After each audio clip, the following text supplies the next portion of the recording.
Hey everyone, I hope you're doing well today. Today's video I wanted to be a little less structured and just kind of be real with you and talk about something. The recent rash of all the videos of big content creators leaving YouTube and whatnot and everybody talking about burnout, I found interesting, especially through the lens of a small channel like mine.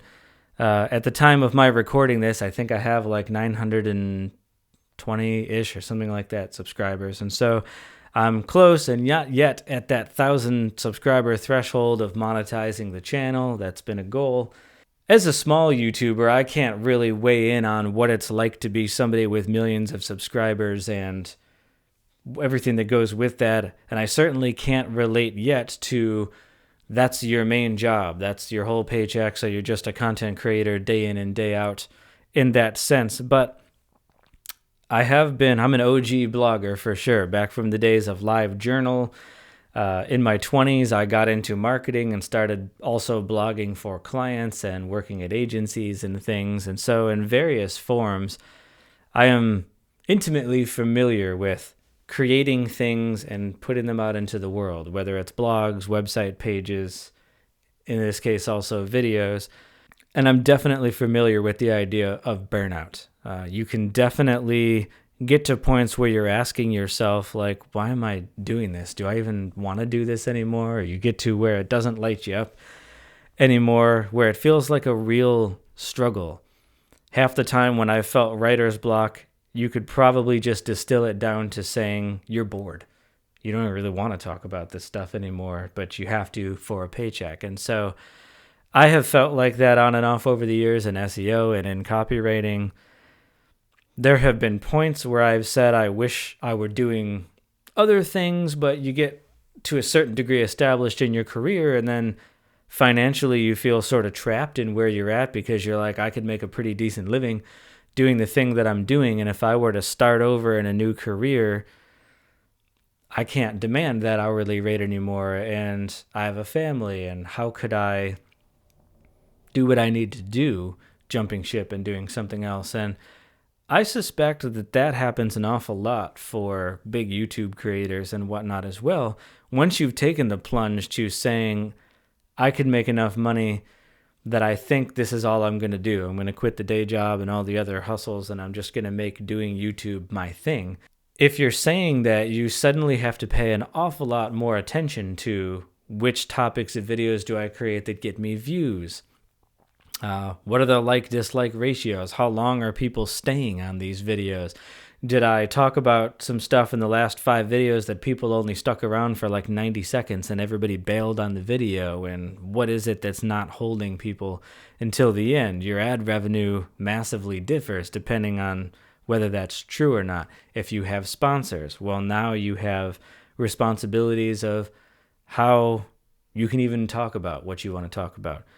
There are a couple channels I followed that they occasionally use swear words and things in their videos, and that gives it sort of an authentic feel. And then interestingly, they started taking on more sponsors than I had seen before, and they were bleeping all of their swear words, which felt sort of jarring to me because I'm like, wow, he's never bleeped all that out before. And then my wife pointed out when we were watching it, well, because he's sponsored in this video.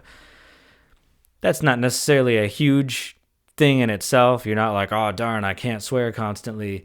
But I do think little things like that add up over time that change the authenticity that you're bringing to the table, and I think probably affect how much fun you have doing it, how much you really feel like this is still your thing. I have a feeling that all YouTube channels, or at least a lot of them, that become really big in the beginning when they were just a dude with 10 subscribers or 100 subscribers or whatever, unless you only ever got into it saying, I'm in it for the views, I want to be a big channel. You probably earnestly in the beginning, like bloggers often start off doing, you blog about the stuff you really care about the most. But then the more you view it as a source of revenue, the more it can become all about the numbers and it becomes about other things. In the same way that I've even found on this channel, small as it is, obviously I'm competing, if you want to use that word, with much larger tech channels that have access to much fancier gadgets and the newest iPads and the newest all this other stuff all the time. And if I allow myself to fall into the trap of thinking I have to talk about those same things or I'm not relevant, I have to weigh in on the 2024 iPad and what I predict its features are going to be, or else if I start believing that stuff and allowing that to affect what I put out there, that really makes it not fun for me anymore, because now it begins to feel like another job insofar as my fantasies, if you will, about, oh, wouldn't it be cool to have a fully monetized YouTube thing where I at least make part of my salary, if you will, from doing that, so that I don't have to work as much on the marketing stuff and the other things that I do in my main business. I feel like that's only an exciting escape, because the things that are the least exciting to me about aspects of my SEO business that I do are that when you have client work, too often it can feel like everything you're doing is just for somebody else, the way that they would prefer it to be done. And you're at the mercy of whether they like it or not, whether they have any faith in what you're recommending or not, etc. And the whole idea that made doing this as a content creator appealing was, this is a place where you can be kind of unfiltered, where you can just be yourself, where you're not accountable or beholden to some client, where you're essentially asking permission. Can we phrase it this way? Can I do a video about this or this? It's just as pure and beautiful as, I would like to talk about this, and hopefully somebody out there would like to listen to it.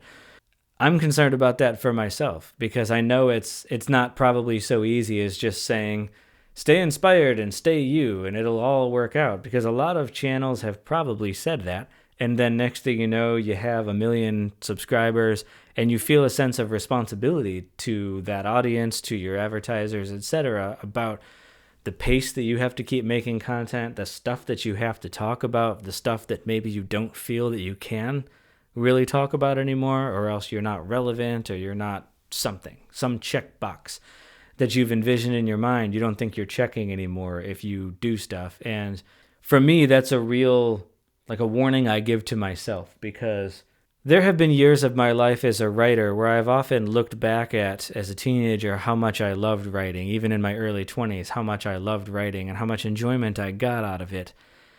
And then the more I did it for clients, I think it beat a lot of the fun for that out of me. I don't blog a whole lot anymore, save for on my Digimorphosis blog attached to this channel, because most days I feel like a lot of my creative energy ends up going to my client work, and then at the end of the day, I'm like, I don't really have a whole lot left for me, at least as far as writing goes. As I got into photography and found that to be like really exhilarating and just beautiful to do, I also kind of warned myself the same way, like, hey, you kind of ruined writing for yourself a little bit when you made it be about certain things. And hopefully one day when you get out of client work, that the magic of writing will come back. But be careful about how you play it with photography. Don't ruin it in the same way. And I could totally see YouTube being the same kind of situation, where it's really fun in the beginning, when it's just a hobby and it's just a thing that you're putting up because you want to express yourself, and it's cool to chat with other like-minded people who, are receptive to what you're putting out there. It's always very rewarding for me when I've talked about a topic or I've given advice or something, when I get comments like, thank you so much for this video, it was really helpful, or especially if I hit on an angle of a topic where someone is like, no one else has really talked about this in this way. That's really rewarding for me. That's the kind of stuff that keeps me going. And I've been hot and cold with this channel for a long time. In the 6 or 7 years I've been doing it, I certainly hit patches where it was like 6 to 8 months where I didn't do anything. And then I would hit, I'd get on it and be really productive, and I'd be like a video a week for a while, but didn't sustain it. And I can tell myself all I want, well, once it becomes monetized, it'll be easier to justify the time, in my work week to like do it more often. And that makes sense. And maybe, hopefully that's true. But, that's having the time or justifying investing the time is really only half the battle. The other of it is also, do you have enough to say? Is there stuff that interests you enough to talk about that you're going to be able to talk about in a way that someone will actually listen to it? That's tough. And you can't guarantee to yourself going into something like that you're going to be able to sustain that. And so, yeah, that's something I think about a lot, especially Now that I'm up to 900 something subscribers and it's close to that monetization threshold, I've given that a lot of thought of like, how much more time would I put into it? Would it change the kind of content that I create? How can I keep myself sort of true, if you will, to the original purpose? And I'm trying to steer the channel back there, because when I very first started the blog to go along with this YouTube channel and picked the name for it, obviously the name itself is sort of a commentary on the way that all of our lives are kind of becoming more and more digital, or we're sort of transforming, if you will, for good and bad. There's plenty you can say in either direction about how the internet, how computers, AI are doing that in all areas of our lives. And I wanted to be more of an observation and a commentary on that. And because of sponsorship opportunities myself, or review opportunities and things, a lot of the content I created on the channel for a while became product reviews and things like that. And I'm not like throwing shade or expressing regret over doing that kind of stuff, because it's in some ways opened up opportunities for me to get tech that I wouldn't have gotten otherwise. Or I did reach a point where I said, I don't want this channel to just be reviews. That's not really what this was ever supposed to be about. And then then I say to myself, well, if you want more of the channel to be like talking head stuff and commentary on tech going on in the world today, there's only one way to take the channel that direction, and that's to start making videos about that and thinking of things that are interesting to talk about, while respecting the viewer's time. I know this video has already gone on for like 10 minutes. If you've made it this far, I thank you for listening to me. It means a lot that you would. I'm sort of thinking through a lot of this myself as I go.